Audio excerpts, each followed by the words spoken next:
dengan hop, balas.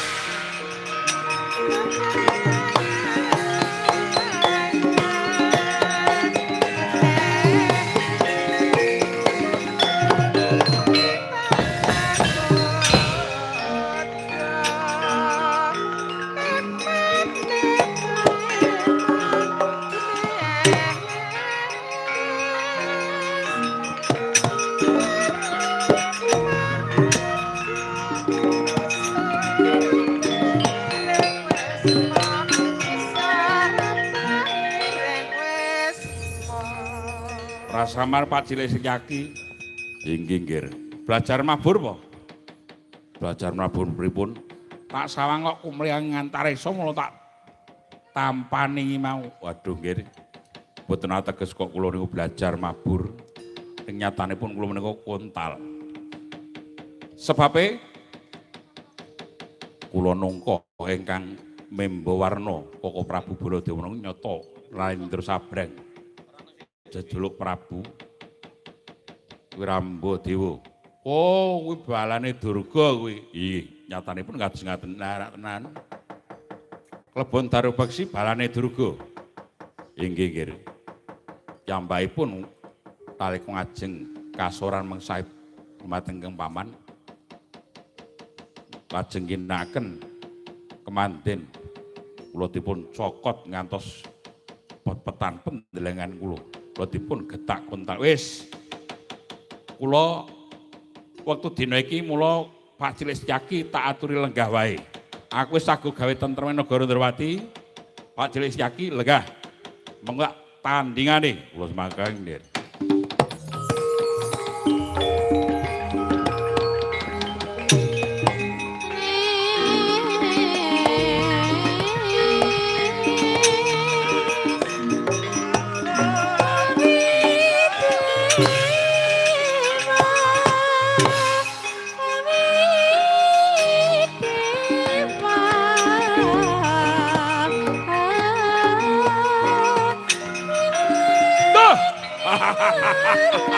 Ayo madeg.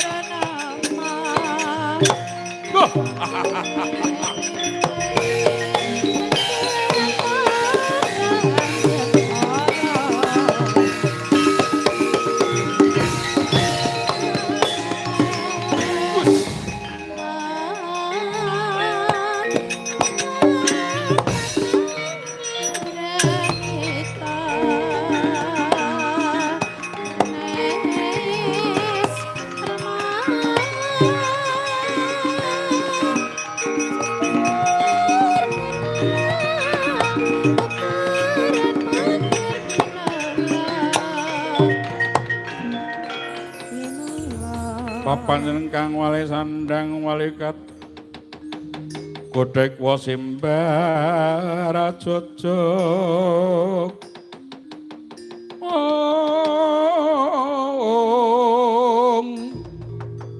Wang Malang Mentes Nyogangsir